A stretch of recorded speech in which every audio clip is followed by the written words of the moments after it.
It's a very beautiful passage that starts here.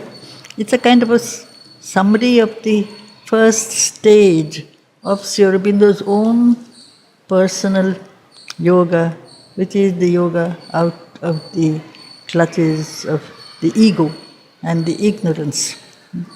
He has not yet, there is more to come naturally, but already this is the change of consciousness where the individual, here of course it is him, the one who is in the front of the immemorial earthly quest, he has come out of the bondage to ignorance and bondage to ego and bondage to the smallness of our consciousness. And so the whole page is a wonderful description of something that is large, vast.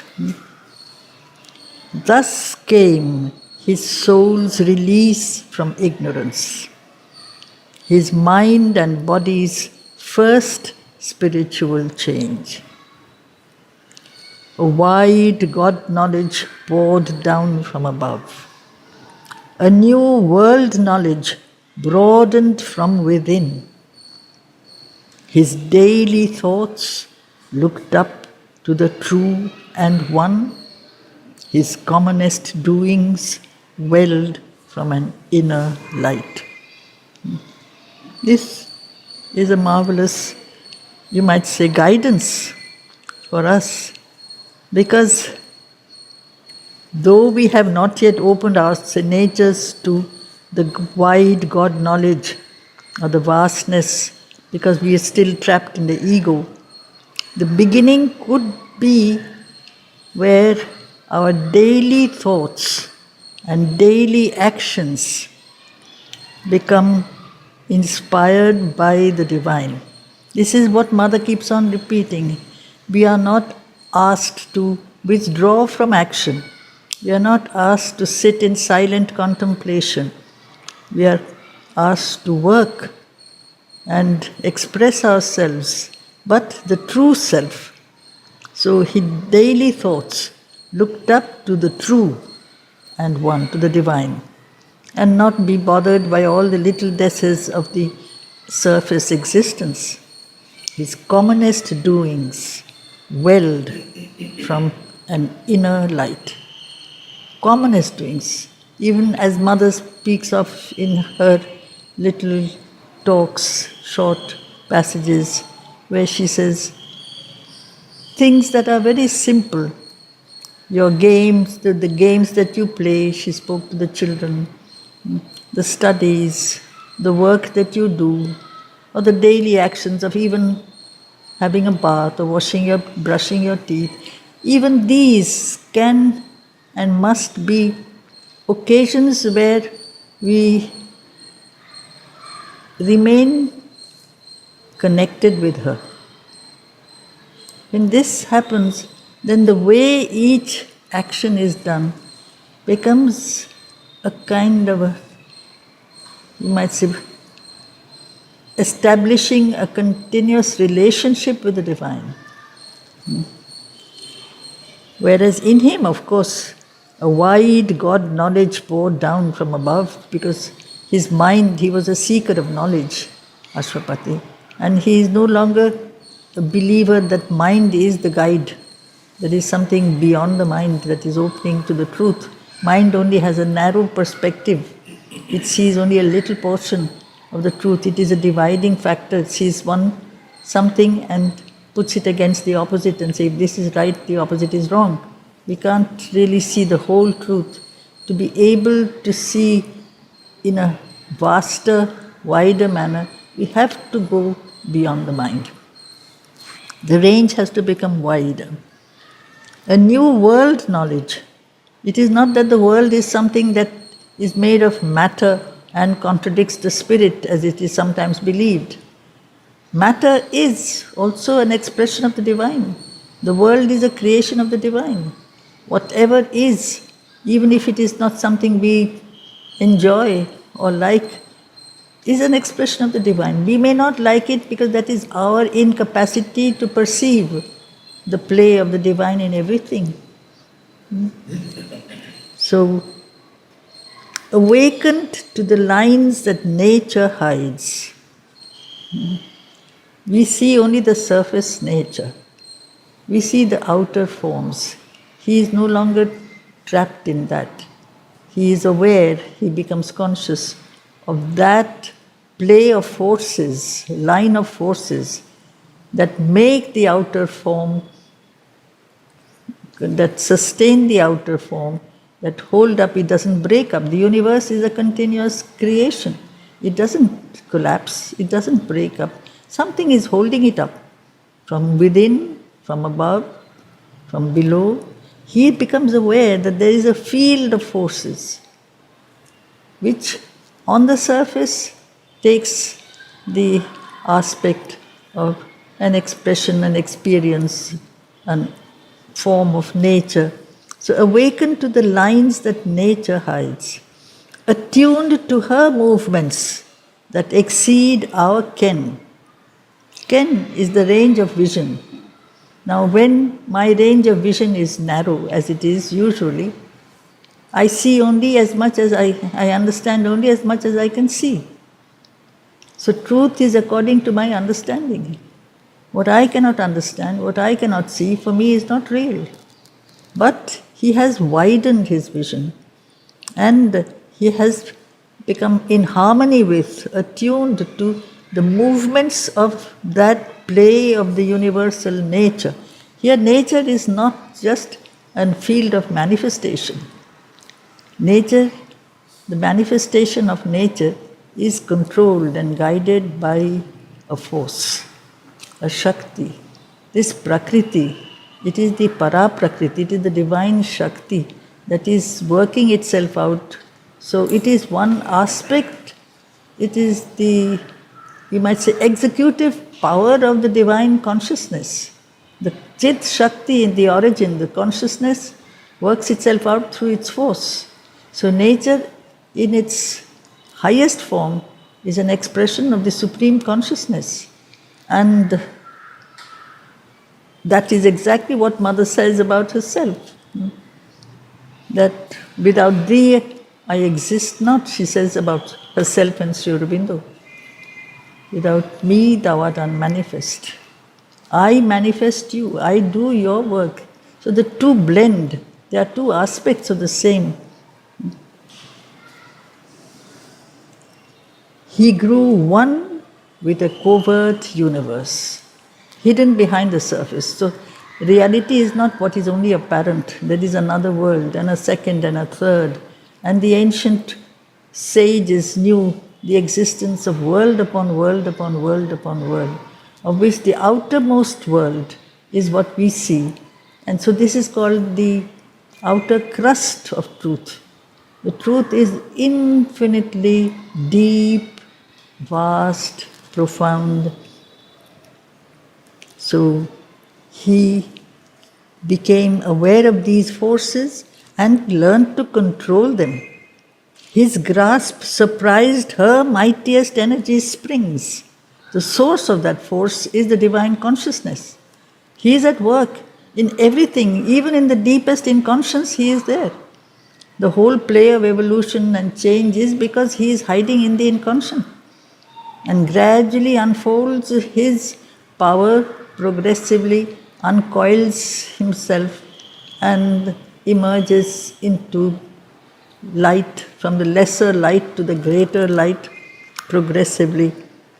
Because a sudden, abrupt manifestation of light in the world of darkness, apparent surface darkness, would really break down this world. It would be too dramatic, incapable. So there are powers that see to it that everything has to be done progressively. Evolution is progressive. It is not therefore in a straight line, as Sri Aurobindo says. It moves in a spiral. It not only moves in a circular manner, it moves in a vertical spiral. It goes up, falls down, rises up again, gathering all the energies from below to rise up higher than before, and then falls again lower than before. You take up all the things. In the beginning, you have to reject all the lower nature, and slowly recognize that in the lower nature and in the lowest nature also are the deepest powers that are hiding, and they have to be gathered up and taken up into the light. So he spoke with the unknown guardians of the worlds. Until then, these guardians, he has called them earlier, these are the gods. These are the forces that sustain this complex play of the universe. Forms he described, our mortal eyes see not. Described to perceive, to glimpse. He sees beings, he sees powers. Truth is according to our vision, as he has always told us. And now that his vision has become deeper and much more sharp and more acute, he sees the infinite play of forces. This is something of what the ancient sages saw, that in the world of nature, in the Vedic rishis recognized the play of the divine powers, they call them gods. They are there in the outer play of nature, in water or fire, in the sea or the sky, the sun and the stars. Everything is an expression of a power that is there, constantly there. It never withdraws. So that is why one world goes, another world comes. But these powers remain. They have their functions. They have to keep on sustaining the play of the universe. They are tireless and selfless. So, forms he described, our mortal eyes see not. His wide eyes, bodied, viewless entities. It is not an imagination when we speak about certain visions or experiences that we may have seen either in sleep or even in a state of waking, to somebody who has not the faintest notion of what the universe or the divine that is invisible is. They call it something that all this is imaginary, all this is not true. It is may be helpful to think of these things. It may see you through difficulties, but how do you know they exist? Here he sees them with open eyes. It is not a question of dream, it is not a question of imagination, it is not a question of something that is make-believe, because sometimes these notions of God or religious ideas are considered to be help in the time of difficulties. Like, I think it was Marx who described religion, about which he knew very little. He called it the opium of the masses. It makes you stop thinking, because you say everything is God's will. But nobody has the faintest notion of what is God and what is His will. But if you believe it, then your participation in your own evolving nature is reduced. You say, it's not my fault, it is God's will. Whatever happens is God's will. Fundamentally, this is true. But who is going to the fundamentals? We're just hiding behind a screen of mental laziness. So he saw them with wide open eyes. He saw the cosmic forces at their work. So the universe is a complex, field of continuous action. What we see on the surface is a very, very small fraction of that. Time's secrets, and felt the occult impulse behind man's will. Occult is secret, occult is hidden. So there is a power, a force, again and again the reference is the energy. The consciousness has an energy, and the energy is working itself out through the instrument. Man's instrument is small. So the energy that works itself out is at the beginning very slight. As you perfect your instrument, which is what he has done, widened his mind, strengthened his vital, purified his nature, the flow of energy that is coming, passing through him, he realizes it is not his energy, it is coming from beyond. He is simply a medium. Man is a channel. Man is an intermediary being, and that is the greatness of man. He has been selected by the divine planner, that it is through man that it is possible to reach the next stage in the evolutionary journey, not through any other being below man or above man. Man is really capable of so much flexibility, so much openness. So he begins to recognize that he is being used. The human spirit, the human consciousness, if it allows itself to be receptive, and so Mother's insistence on receptivity, then he can manifest infinite power, infinite energy, with this first condition that the power is not his. He is simply a medium. The power is the divine's. True receptivity has to be based on egolessness.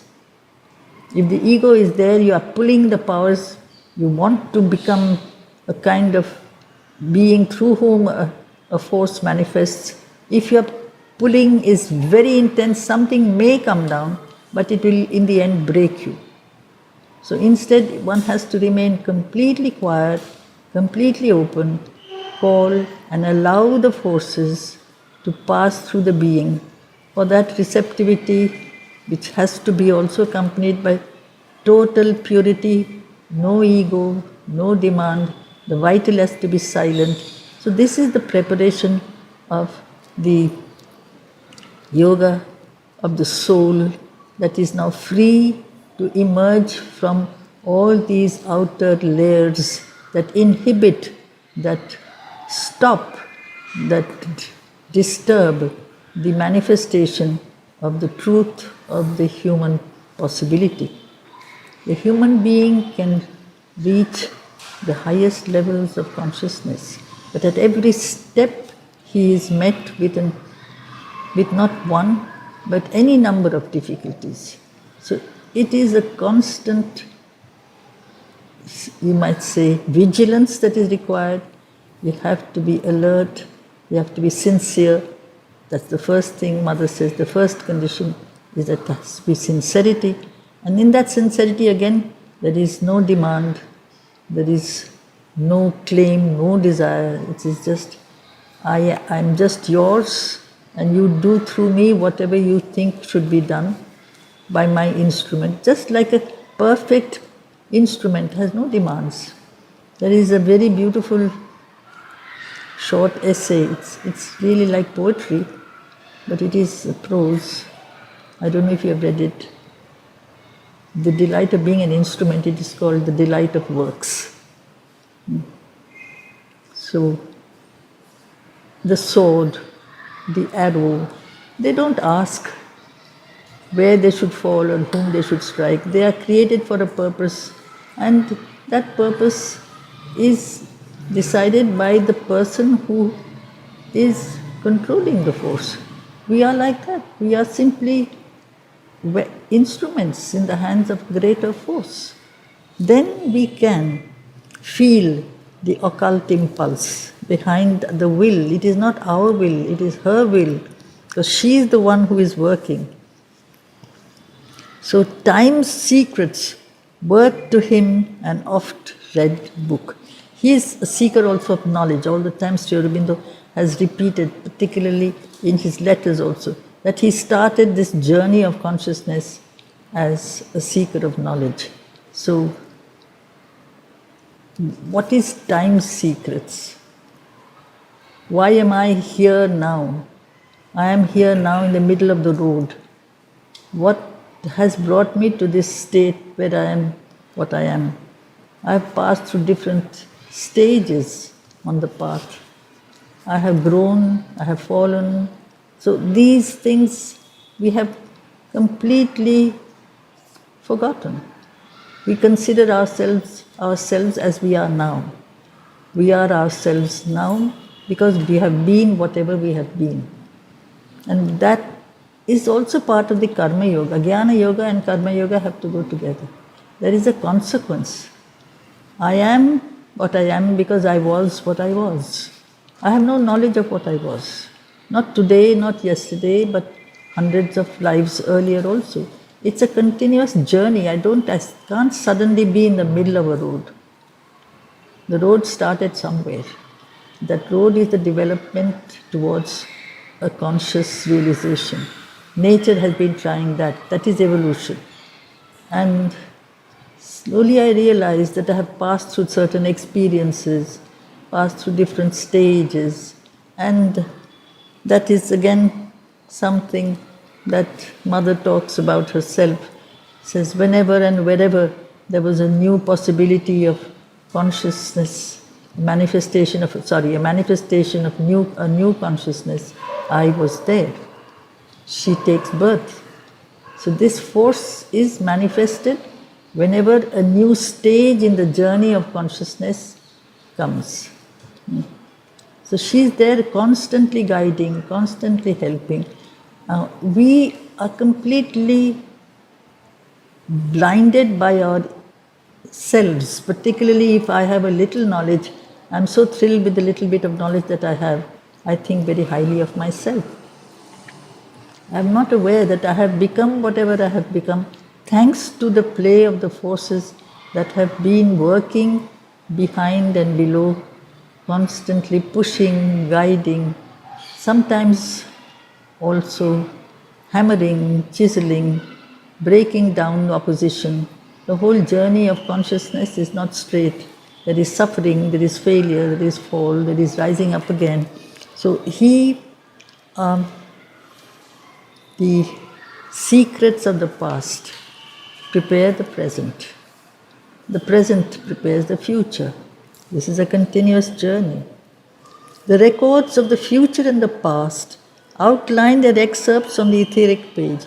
It's something that is, ether is spirit. So in the world of matter, above the world of matter is the world of the spirit. It is as if this truth has been already worked out in the realm of the spirit. So that is the etheric page. It's like a person who has planned out a book.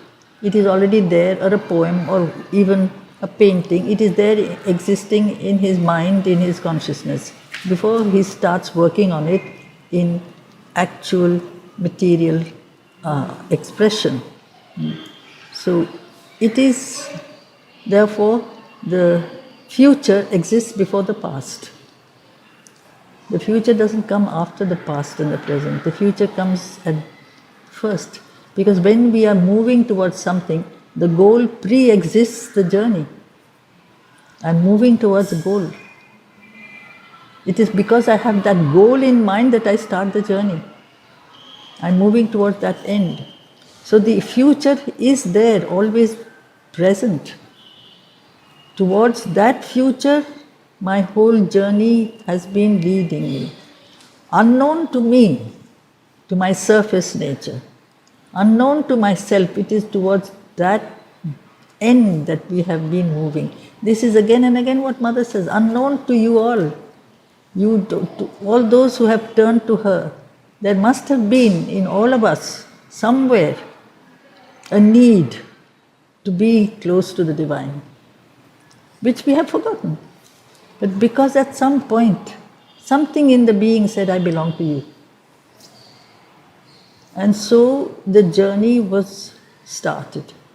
And each one, according to his swabhava, according to his nature, made a different line in the paths of time. We don't all have to follow the same track. There are different plays. Infinity has infinite modes of being. Each of us are representations of different modes. But why are we at all made? When we realize we are made for that. And it is because that pre-exists. It was there before the beginning that the beginning of the journey starts. So the future comes first. And then the journey toward the consciousness, which follows the pattern of past, leading to the present, And that constant leading is not always forward. We fall back into error. We go back into darkness because we are made of so many different elements. So all this is realized by this yogi. So outlined their excerpts. He saw the you might say, portions at least, not the whole truth. The complete reality will still have to be realized because his journey has just begun. He's aware of it. The yoga of the soul's release. But the purpose now of the soul, which has come out of ignorance, will have to make its journey into the world of divine manifestation. That will come later. We have book 1, canto 5, and then the book 3. All these are still waiting. But very important, one and harmonious by the Maker's skill, the human in him paced with the divine. Because in us, surely in all of us, there is an aspiration, there is a call, which is why we are not just on the earth, but we are here especially in this place. But there are revolts, arguments. We ask, why is this? Why is it like this? Why does Mother allow this? This should not be. We are often not completely in agreement with the way things are. We believe in our own understanding, our own judgment, which creates discord, which creates disharmony. And that is the cause of all suffering, as Mother says. The suffering of the body or the suffering of the heart and mind is because there is somewhere a disequilibrium, a disharmony somewhere. And the whole being, if it is harmonized around the central aspiring flame, make mind, life, body, spirit, everything becomes nothing but one aspiration for the divine. So this is when we become one and harmonious. It leads to infinite strength. It is something that she repeats, Mother, talk after talk. She says, become one person. Each of you are so many people at the same time. There are so many pulls in different directions. If all these could be brought together around this central part of the being that is there, the psychic, which is the center from where all progress moves forward. And if that is there, then the human in him, or also in us, the human in him paced with the divine. This is the journey of consciousness. The human is a manifestation of the divine in seed form. That seed has to grow towards its fullness of expression. Man is already, contains already in him the possibilities of perfection. That is the reason why the experiment of manifestation has taken place. Experiments sometimes are long drawn. Experiments, sometimes you say this is a failure, to start again. In the same way, man doesn't continuously move towards the divine. Most of mankind doesn't even know that he is part of the divine plan. They live in their vital egos and their physical nature and their lower being. So those are not really being discussed here. It is the few, it's always the few who have this constant aspiration, the pull towards that for which you realize that and only that makes sense. To reach that state of perfection and harmony, not this to be a slave of every circumstance and every desire and every state of being, to be at the mercy of every force. It is shameful. It is really something that is pathetic. To know what I want to be and to move continuously towards that goal without hesitation. Then you become one. Even in the vital nature, as Mother says, if you have this kind of ambition, gathering all your energies in one point, you can go quite far before it breaks you, before the ego becomes so strong that it may destroy you. But if the ego is not there at all, if continuously you allow the divine force to take you forward, and Mother has come here and she's still here to help us to go forward, then there is no reason why we should not reach the goal. The Maker is so, He has a reason for having made us. He knows how to proceed. Then the human in him paced with the divine. But one important thing, his acts betrayed not the interior flame. Unfortunately, our acts often betray the inner flame. We see on the outside, and this kind of a person. On the inside, I am one who is a lover of the divine, who wants sincerely to do the yoga of Sri Aurobindo and the Mother. That is the reason why I have come here, which is genuine. But we don't take the trouble of cleansing, of purifying, of perfecting the surface nature. So we remain divided. But if the outer being, the outer nature also, which like to play around in all kinds of different fields of action, all this could be gathered together, the being would be so full of harmony and joy. It's a delight. When we do not betray ourselves, the inner flame is our real self. And we can just look at ourselves and examine ourselves and see how often we do betray our true self. We go against ourselves. We don't need any external enemies. We are our own best enemies. Because in us we allow things that do not want to change. We allow them to be there. The impurities, the imperfections, you say, oh, it's very difficult, I can't change these things, it's part of my nature. Those have to be torn out. We have a description of it, how strongly the seeker in Sri Aurobindo's journey of consciousness, which he describes in the God's Labor, how strongly he pulled out the darkness. It's like bleeding. It goes deep into the being, and it's so hard to change. You have a similar image later in Book 1, Canto 5.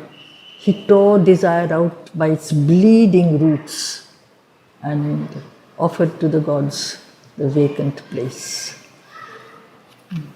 It goes deep into the world of material unconsciousness. So this is where the reason why we often betray the inner flame. So it is a continuous yoga of self-perfection. In the book of the Synthesis of Yoga, Sri Aurobindo has the major portion of the book is the yoga of self-perfection. It's not simply opening yourself and calling the Divine Mother and helping and calling for her help at every step. That is very important, that is at the beginning. But we have to work on our own natures. Every part of the being has to become worthy of becoming a vessel that can contain the grace. The grace is always there. Otherwise it spills out of us because we are not capable of containing it. This forged the greatness of his front to earth. This is why he was one in the front of the immemorial quest. This is the second line of the canto. Man's immemorial quest is to move towards divinity. God, light, freedom, immortality, bliss. These are the things man has knowingly, sometimes even unknowingly, wanted and has not found. It is a very difficult goal because it requires a tremendous amount of preparation. He has started on this preparation by perfecting his own nature. A genius heightened in his body's cells. Genius is spirit. The real meaning of genius is spirit. So it is a spirit that is awake even in the body, that knew the meaning of his fate-hedged works. Otherwise, man's body is bound by its limits, and these limits which you call fate, this is as much as I can do, more than this is not possible. If I make this kind of choice, I will have to face this particular consequence. There is always a consequence. So man lives hedged, limited by his limits, by his karmic causality of law, cause and effect.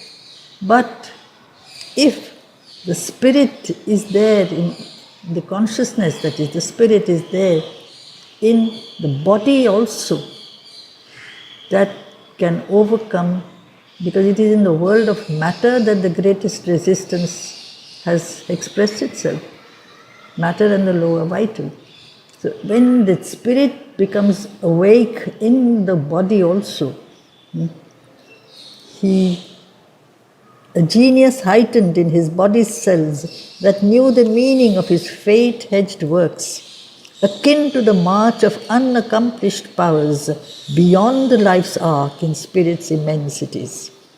He knew the reason why we are here. Even the body knew that the body has to become transformed, illumined, become an expression of the light, of the truth. It's not only in your heart and mind and soul, it's also in the body. But it is still unaccomplished. It's a long journey, it has not yet been fulfilled. Beyond the world of life, in spirit's immensities. This is the goal that he has put before himself. Apart he lived, in his mind's solitude. This is so much a description of Sri Aurobindo, the one who was far ahead of the rest, who could first even put before himself, because the avatar has to first do the work in his own being before he can guide the world. He is the guide, so he has to move on the path and open the path for the others to follow.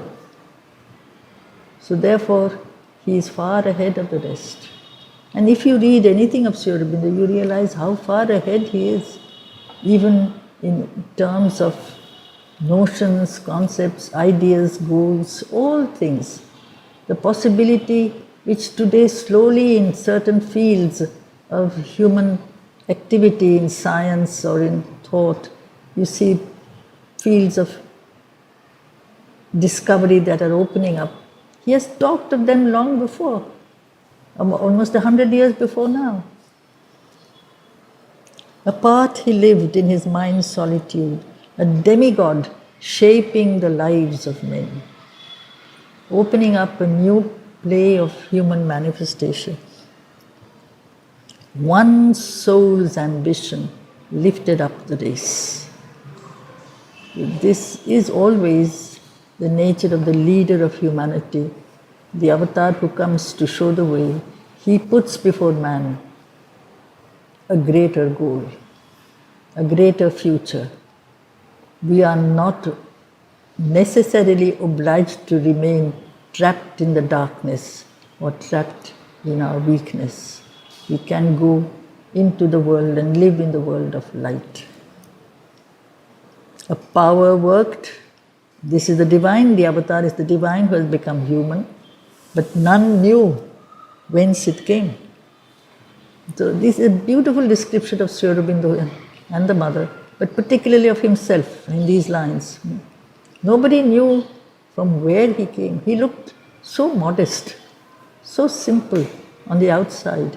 What about an enormous, you might say, extraordinary dream of bringing into manifestation a new race, a new humanity, a supramental race? Even the concept is so daring. Man doesn't have to stay the way he is. The seed of a new manifestation of consciousness which will shape not only a new life on the earth but will change the course of the universal journey. The universal strengths were linked with his. See, not knowledge only, power.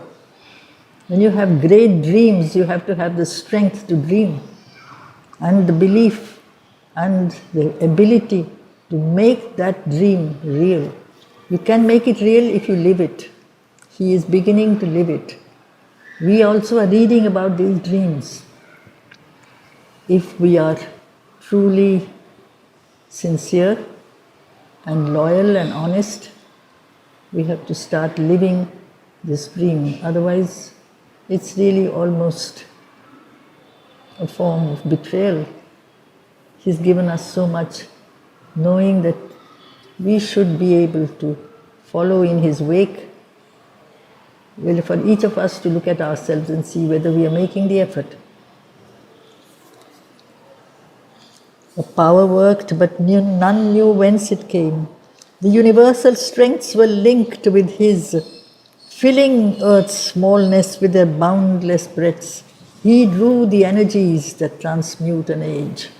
So he is bringing into the world of the narrow material consciousness the energies that are at work behind.